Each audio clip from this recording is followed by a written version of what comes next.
SEC fans, welcome to opening week and welcome to Best of the West. I'm Kevin Bohannon, your host, and my co-host is Jake Thomas. Jake, how we doing, bub?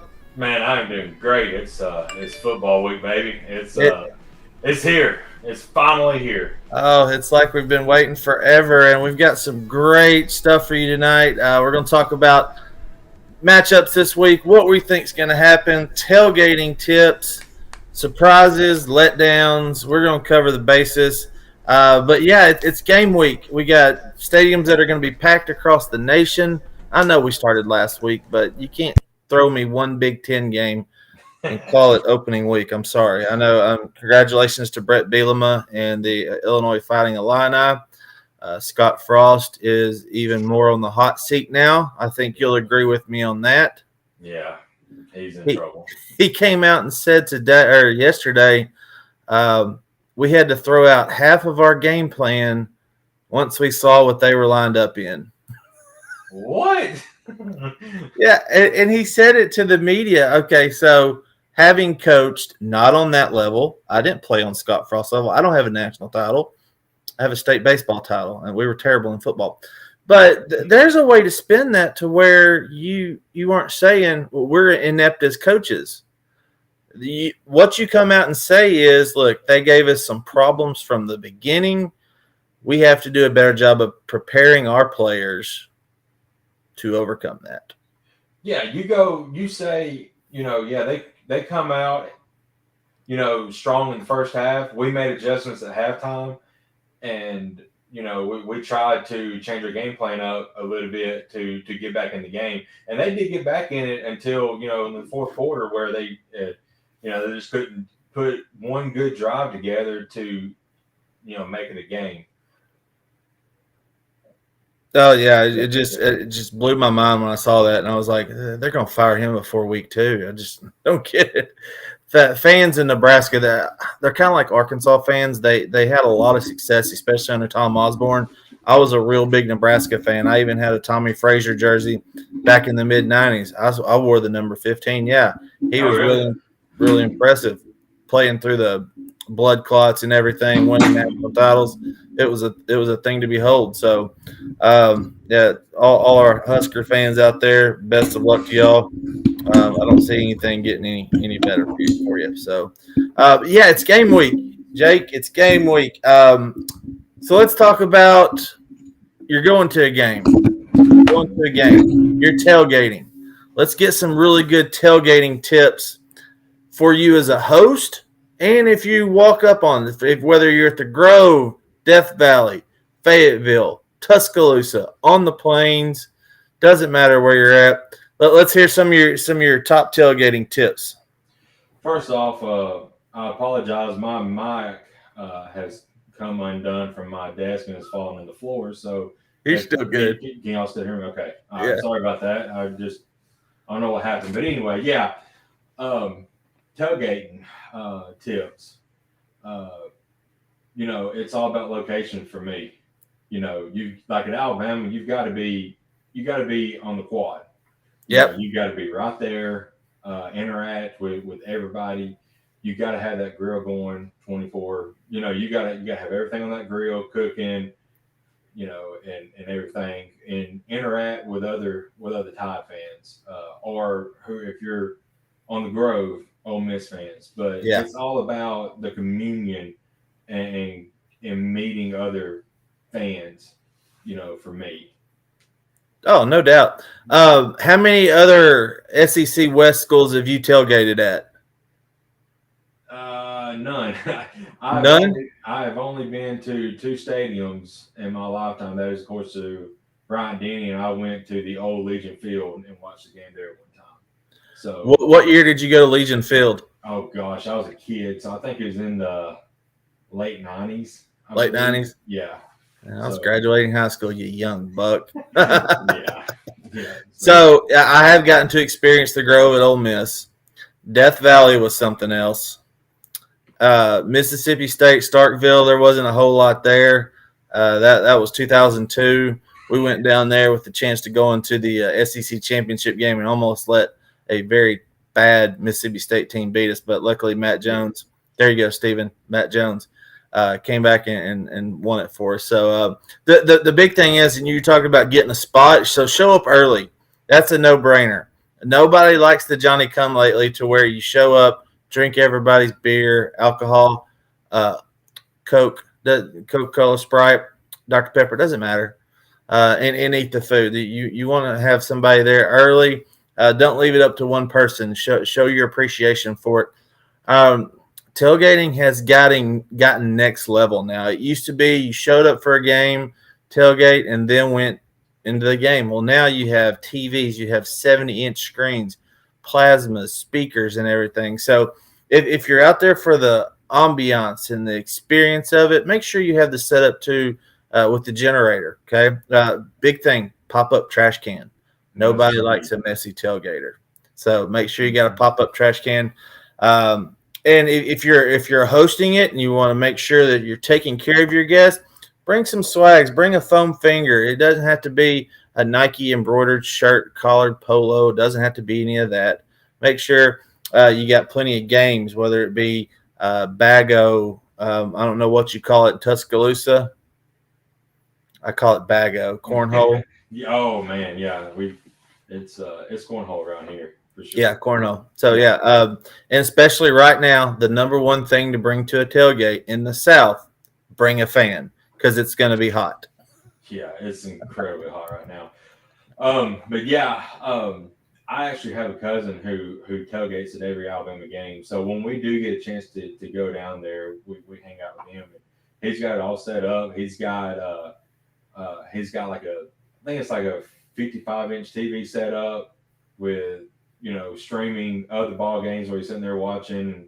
And, like you said, you know drink Dr Pepper and all that, but we drink beer and other stuff Yeah. around there. So Oh yeah. everybody does have their own little thing, but yeah, it's fun to tailgate. But there's The oh, nothing. I was going to say there's nothing like it, especially when it comes to a like a rivalry game, because we went and tailgated a few years ago for the Tennessee game, and that's a big rivalry for Alabama. Hasn't been much here lately, yeah. but we was all out there when the when the Tennessee bus come by, and we were just dogging them, So it Oh was yeah. fun to do that. We used to, of course, Arkansas played their games at War Memorial Stadium. They used to have 2-3 games a year, and LSU was always one that was a conference game that we played at the end of the year. 2011 comes to mind, where we won our game, went to the Cotton Bowl. The year before that, 2010. 2010 is when we beat them and went to the BCS. 2011 was the Alabama game where the 9-6 where y'all played each other again in the Yeah. national championship. So, yeah, those were always fun and bring back some good memories. So yeah, make sure if you need some tailgating tips, make sure you hit us up. We'll be more than happy to hook you up. So we want Absolutely. to talk about some surprises and letdowns, and this can bleed over into the SEC East as well. But what are some of the things, Jake, that you've seen that have surprised you so far, that's lifted your spirits a little bit? Well, coming out of Alabama's camp, that defense is like it's been booked to be. It looks dominant. Yeah, Christian Harris come out today and said that the defense looks stronger and faster than at any point it did last season. So I'm not really surprised by that, but it's good to see that. My only concern, of course, uh, is Pete Golding the correct defense coordinator for this type defense, and we're going to find out this year. Just for the fact that he's got all the tools to be a top 10 defense. I mean, he's yeah, got it right here this year with all the talent coming back. But it remains to be seen. I'm going to give him another year, which is this year, to prove himself. And who yep. knows, he might do it. But other than that, you have Haynes King, winning At the A&M, exam. yep, Yeah. So congratulations to him. Boy, he's as a true freshman, I know he's going to be at home, but you still got to play Alabama, and that's going to, how's he going to handle that pressure? So that's going to be something to keep an eye on as well.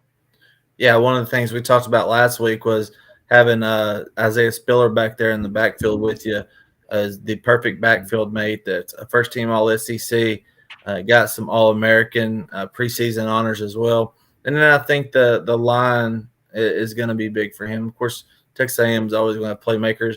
A lot of people, Mm-hmm. pundits, national media, have picked Texas A&M. I know even our local sports writer Wally Hall said that this is Alabama's year to maybe have a letdown, just because the offense lost so much, and thinks that Texas A&M could be right there, maybe at the end. We've talked about it back and forth that they're definitely Alabama we think is number one, and Texas A&M has that clear number two mark, and then three is up in the air with Ole Miss and LSU. So I think Ole Miss, I think, has stood. Lane Kiffin, I think, has come in with a renewed focus. I think that's the big thing. You haven't seen the stories out of Ole Miss, and yeah, I mean, you see some of the stuff, but that's just who Lane Kiffin is. He's a little carefree, but I think they're a little bit more on a business trip for 12 straight weeks this year. Yeah, yeah. I'm excited to see this Ole Miss offense. To be Yeah, honest, I know they're gonna give Alabama fits. I'm just thankful that that game is in Tuscaloosa, because if it was at Ole Miss, I would be kind of concerned. But then again, if this defense lives up to the hype that I've been hyping it up, and what others have said about it, I mean, Ole Miss is going to score some points, but I don't. The defense got to step up eventually. So I mean, it could be yeah, this and year. yes, Steven and I talked about when we did the Arkansas preview, and we probably mentioned it on this show that if Ole Miss has a top 60 defense, you're Oh having a yeah, 10-win season. So absolutely, uh, hands let's see down. if they can actually do that this year. And I'm really excited. My boy Jerry and Ely's finally healthy. He didn't play baseball, of course. He was recovering from the injury last fall, but he's such a dynamic back, such a dynamic athlete. I remember watching him play baseball, and they said, "Oh yeah, he's going to play football too." And I said, "Wow, what, really?" And then I figured he was just as good as football as he was baseball. He turned down millions of dollars. That's what some people don't know. If you're not an Ole Miss fan, he could have been a top 2-3 round draft pick coming out of high school. He was that good. So Dang. seeing him on the field this year, I know a lot of Ole Miss fans with Matt Corral. They're like, doesn't matter what you game plan for, we're going to take it to you. So some things out of the Arkansas camp this week. We've had the injury bug hit a little bit. Traylon Smith finally came back last week. He had turf toe. He's back. I'm not really sure if he's 100%, but we've had some freshmen step up. Rocket Sanders being one of those. Uh, Talked to Trey Biddy, who covers Hog. He's a publisher for hogsports.com, part of the 24/7 network. He said that by the end of the year, he thinks Rocket Sanders could get a lot of carries and the most carries on the Hmm. team. So be interesting to see what happens there. The wide receiving core, you've had some freshmen step up there, so that's been really good. But the biggest thing that's been positive so far for the Arkansas Razorbacks is they finally look like an SEC team. You got offensive linemen that are over 300 pounds. You got some big physical receivers. You got fast uh, backs. You got some backs with size that can move the line a little bit. Third and short was terrible for us last year, both sides of the ball. And I think Coach Pittman and his staff have done a really good job on the offensive side. Of course, anybody knows Sam Pittman knows his background in offensive lineman. All those guys are over 300 pounds. You got really good, agile, big bodies up there that can move a defensive line. So that's really good. Uh, don't expect Traylon Burks to play this week. I don't know if SEC fans have been paying too much attention to that, but he's been out for the last week or two. I think he will be ready by Texas week, which is where we really need him Yeah. going into conference play. Uh, then the defensive side of the ball, you got big guys up front. John Ridgeland transferred from a directional Illinois school. Then you got Markel Utsey and Trey Williams from Missouri. Those guys are projected starters on the defensive line. You got Grant Morgan back, who's a preseason All-American, Butkus, watch list, everything. And then our D-backs, you don't have many guys back there that are 5'10", 5'11", 185. You got 6'1", 195 guys that can lay the wood when they need to and can be really good on ball defenders. We saw last year Arkansas had too many three man fronts. Mm-hmm. They're going to be able to run some 4-man fronts this year. I think we'll be able to play more man to man than a drop 8. I know Matt Corral's excited about that, and I know Steven is as well. So, uh, Mm-hmm. Yeah. but yeah, it'll be really good that we'll be able to disguise it a little bit better than just rush 3, drop 8, and that's the biggest thing. Letdowns. Let's talk about the school that's in your state Hmm. that seems to have a coach that can't get out of his own way right now, and Brian Harson. He's been out of practice. He's been in the COVID protocol. I think he tested positive. We hope he does, have a good recovery from that. But Yes. how he's handled this whole situation just baffles me. You run a coach out of town, Gus Malzahn, and I'm kind of partial to Gus. He's from Arkansas. I got to know him, consider him kind of a mentor of mine when I was coaching. But Harson just looks like he's not ready for the job.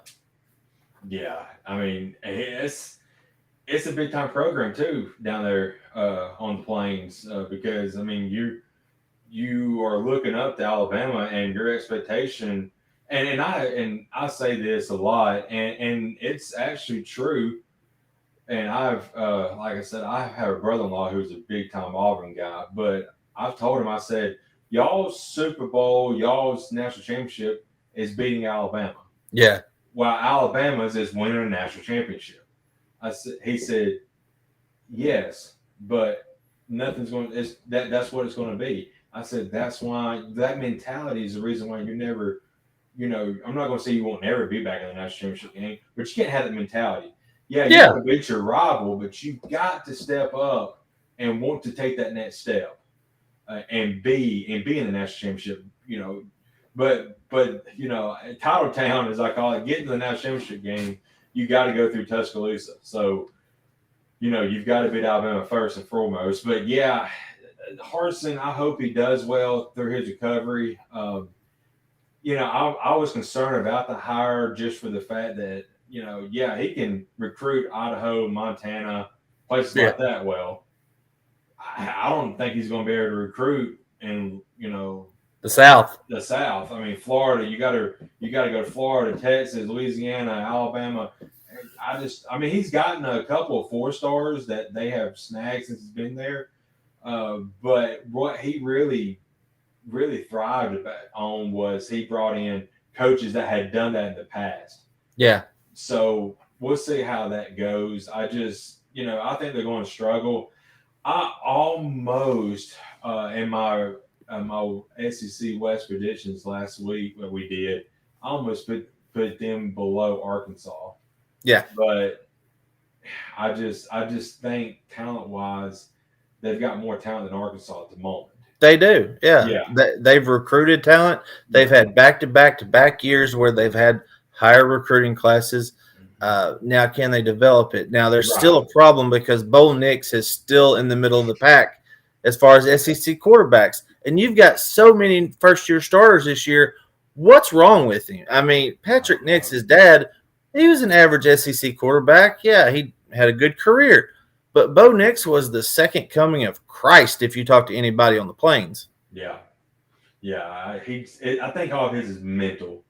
Yeah, He's got. I mean, he had that big freshman year where he beat Alabama, and I think that hype got to him because last year, his sophomore year, he regressed. yeah, He's got to take that next step this year if Auburn's going to have any chance. Now, I will say for him, just hand the ball to Tank Bigsby. yeah. I Do mean, it that 40 dude. times a game. Yeah, I mean, let it do it. I mean, if Auburn's going to win this year, you've got to rely on that because, like you said, you got him who you got Bo Nix, but you also got a lot of new wide receivers as well coming in. Yeah, So it's going to take a while for them to gel and get on there and get timing down. And Bo Nix's timing was not that great last year. yeah, Just hand it to Tank, let him run over me. yeah. Yeah, It'll be interesting to see what the offense looks like Their defense is going to be able to stop the run. Right. They'll be okay against the pass. But what is the offense going to look like? Is it going to be wide open? Is it going to be more pro style? I think it'll be more pro style based on what I've seen in the past from him. Mm-hmm. Harson was at Arkansas State, and they threw the ball all over the place. That was with Anderson as his OC before Yeah. he moved up to head coach. So Mm-hmm. yeah, it'll be interesting to see what happens with Auburn. South Carolina named their starting quarterback, and Mm-hmm. it's a graduate assistant that came over, and they pulled him into the quarterback room. He's a sixth-year player or coach player now. Zeb Nolan. It will be the starter for the South Carolina Gamecocks coming in because Luke Doty's hurt. Yeah. How did they get in that situation?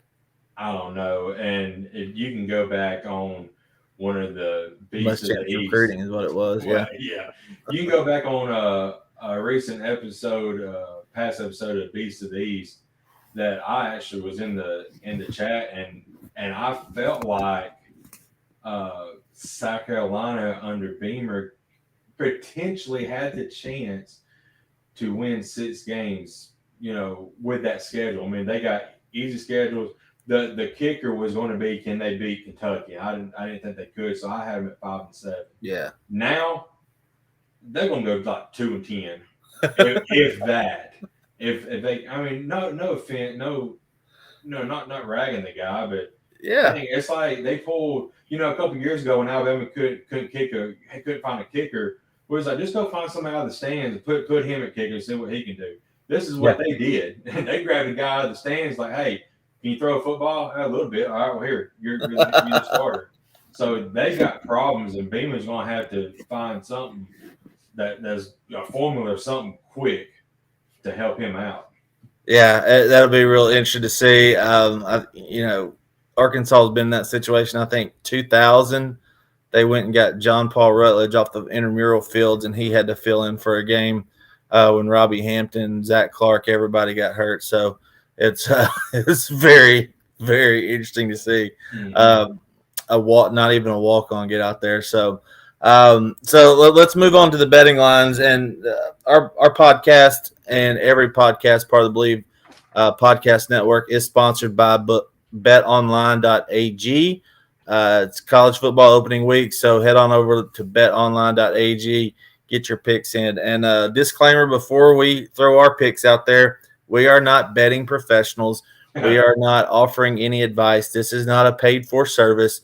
We're just offering our opinions based on what Vegas thinks the number should be, and it's for fun. So take it for what it is. We'll go through the whole SEC right here because I'd like to get your thoughts on some of these too, because we have some cross divisional opponents that we share and play this year, so it'll be really interesting to see. Start out Thursday, Bowling Green at Tennessee. Right now it's Tennessee minus 35.5. Do you believe they cover? And the over under is 61.5. No, I don't think Tennessee. I don't think they reached that 61.5 at all. And Yeah, I don't think they beat Bowling Green. And I don't know how bad Bowling Green is, but I know how bad Tennessee is. It's yeah. a freaking dumpster fire. No offense, Ding, Craig. But yeah, it's a dumpster fire right now. Joe Melton? Is their quarterback Joe Milton? Joe Melton, I something like think that. so. I Yeah, don't know. They've had like 7 of them. I know. So I think it's going to be less than that 35.5 you said. Yeah, it's 35.5. I'm with you. I think Bowling Green covers and it's the under, so it'll Yeah. be and of course it's at Knoxville. Next game is Louisiana Monroe at Kentucky. Kentucky's a 31-point favorite with the over and under at 54.5. I think Kentucky covers this number, and I would put it conservatively at the over right now. I think Kentucky schedule sets up for them very nicely. If Arkansas has the toughest schedule in the nation, I think Kentucky has one of the easiest with the way everything sets up for them. I've seen some prognosticators have them at 9-3, and even some crazy folks out there have them at 10-2, just because it's that easy for them. So Yeah, Kentucky minus 31. What do you think, Jake? I'll take the over. Yeah, I'm actually one of those that's kind of high on Kentucky. I think they'll finish second in the East this year. there you I go. I think that they do. I think they do beat Florida, but they lose by a field goal, a late field goal to Georgia. Yeah, it's been crazy the last few years with Kentucky and Florida. How it's really kind of been a coin flip, I and know. I blame that on Dan Mullen. All Blame right, everybody on him. Rice at Arkansas. It started out around 21 points. It's down to 19 and a half, with the total at 50 and a half. What are your thoughts, Jake? I take the over. I don't know much about Rice. I think they used to, they still may do run like a spread type offense where they They're pass it a lot. terrible.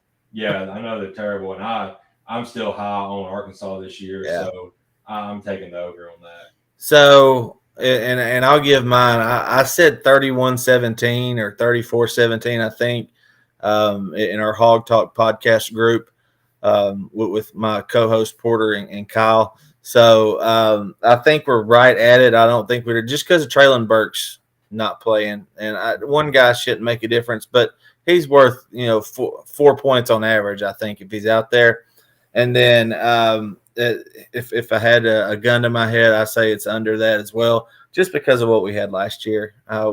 We weren't very dynamic, but a lot of people have us averaging right around 30 and giving up 27. So it'll be interesting to see. All right, the big one of the week, the U versus Roll Tide. Alabama's an 18.5 point favorite. The total points is 62. I'm going Alabama will cover that, and they'll go over the 62. Uh, I'm still saying over. Alabama's going to win by 30. I'm just telling you.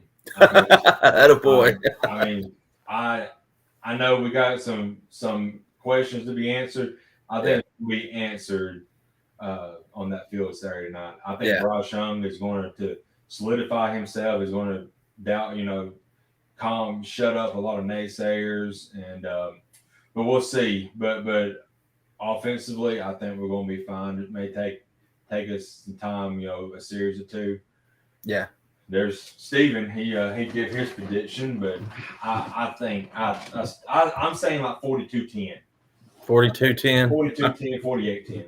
There you go. Yeah, that keeps you under, but it keeps you covering for sure. All Mm-hmm. right, Central Michigan at Missouri. This is kind of an intriguing matchup. Central Michigan over the years, of course, Dan Orlovsky, the ESPN analyst. That's where he's from. Played quarterback there. Missouri is 14.5 point favorite. Total is 60 and a half. I think Missouri covers and they go over just because Missouri really can't stop anybody. Hell, we scored 50 on them last year. And Connor Bazelak, I'm really high on that kid. That kid can sling a football. So, what are your thoughts on that?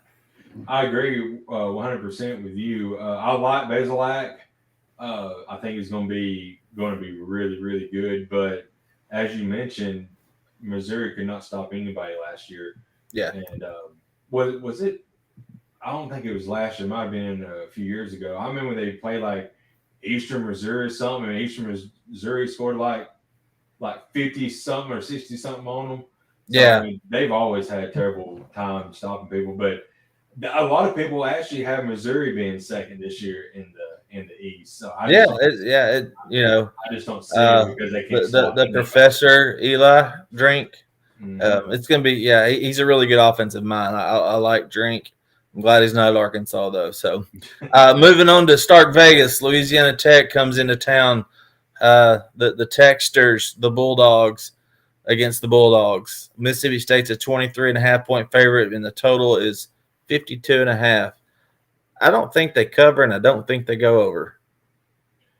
I still think Uh, Leach is trying to find his identity on the offense, honestly. yeah, I think this. When what time is that game? It's like I don't have the time right here. I think it's mid afternoon. that's a good sleeping time right before the Bama game. That's probably what I'll be doing. No, it's Yeah, 3 o'clock. Steven said so. Never mind. That's I'll be watching the Bama game then. 'Cause I have no interest in this game yeah. whatsoever. Akron at Auburn. Auburn's 36.5. Total's 55. I think last week you and I both agreed that they wouldn't cover. Mm-hmm. I don't think they do. Yeah. Florida Atlantic at Florida. Florida's a 23.5 point favorite, and the total's 52. I do think Florida covers and goes over. Yeah, that's kind of low to me. I do, yeah. So Emory Florida Jones. Atlantic. Yeah, Florida Atlantic, FAU, the Owls. Hmm. I mean, Lane Kiffin's not there no more, so I don't know what they got. Yeah. I'm really interested to see the Emory Jones show, and that they've got another quarterback there too, that's making Really some talented. waves that they might have some packages for. So that's going to be interesting. The top 10 matchup of the week: Georgia and Clemson. Clemson comes in right now as a 3 point favorite, 51.5. I did get some inside information the other day from a good friend of mine. I'll read it here real quick. He says that Georgia's too beat up. And that's the big thing right now that he's having an issue with, and he doesn't think they can win. And I take him at his word. He's there. He knows what's going on. So I think Clemson covers. I don't think they get the over though. I actually picked Georgia just for Yeah, I mean, you can't go in and tell your guys, we're beat up, we're banged up, we're going to lose this game. So yeah, I know that's not the mentality going into the game. I think as of right now, Georgia's in a better position at quarterback than Clemson is. I mean, whatever that other I cannot say his name, the quarterback DJ, I'll just call him. yeah. He's probably going to be really good, but JT Daniels when he come in last year for Georgia, that offense finally clicked. I Right. know they're going to be missing some weapons offensively, but they still got him in his arm. I think they're going to pull. I don't really want to call it an upset because they're ranked number 5, and I think Clemson's 3. 3. Yeah. So not really an upset, but that's what everybody's making it out to be if it happens. So I just think Georgia wins this overall. Yep. Kent State, Texas A&M. A&M's a 29.5 point favorite. I think they cover that, but I think they are under the 67.5. I think you're looking at a 49-14, 49-10 game. I agree 100% with that. Okay. LSU goes out to the left coast. They're playing at UCLA. LSU's a 3 point favorite with a total of 66. Chip Kelly's on the hot seat. Has to get it done this year for the Bruins. I do think LSU covers this. I don't think they get to 66 points, though. I've been waiting on you to call this game. Yeah. I watched every second of that game, UCLA's games, Saturday. Yeah. And you can go back. I think I said it on here. I was kind of interested to see how they're going to play against Hawaii. Hawaii is absolute garbage. I've not seen. I mean, they're awful. They're a dumpster fire. So I'm more interested to see what the line would be against Hawaii versus Tennessee. But anyway, back to this. Okay, my issue with this is I think LSU dominates UCLA, and here's why. They averaged 200. They had 252 yards rushing roundabout. I know it's against Hawaii, but you're not going to rush for 252 yards against LSU. No. I don't care who you are. I don't care if you're Alabama. I don't care if you're Tennessee, Georgia. I don't care. You're not doing that against an SEC school. Yeah. And LSU's got a really good defense. And they don't have guys opting out this year. Exactly. And the other thing is your quarterback their quarterback, Dorian Thompson Robins, 10 of 20 for 130 yards. You've got to pass against LSU to win. And if you're only 50% against Hawaii, good luck. Yeah. Against Derek Stingley Jr., the top D back in the draft. I think LSU's fixing to roll UCLA. Yeah, I agree with that. And then we got Monday Night Football in the SEC this week as Louisville, the Cardinals, they go to Ole Miss. Ole Miss is a 10.5 point favorite. I think you double that. Ole Miss wins by 3 touchdowns. Mm-hmm. Yeah, I was going to say that's a little low on my end. LSU is going to get it rolling early. I'm more interested in this game to see how the defense looks. I know all about their offense. Yeah, the 75.5 points. If you get to if you get to that, you have problems. because that means Louisville put up more points than what they should have. Right. Yeah. Oh, well, yeah, those are our picks for the week. We're hoping to get through a weekend with no hurricanes, no cancellations. I think right now everything's good to go as far as COVID protocol and everything. So, Jake, you got anything else for us? Man, I'm just excited it's here, and let's get it rolling. Let's get the rest of this week going by, man. I'm excited for football. Let's bring Yeah. it on. SEC fans, hope you have a great opening week. I want to wish my wife a happy 40th birthday. She turns 40 on Thursday this week, so Happy we're going to have a birthday. little, hopefully, a little get together this weekend. But everybody, stay out there, stay safe, stay healthy. Thanks for joining us, the Best of the West. I want to thank Willis Media, and we'll see you next week on Best of the West.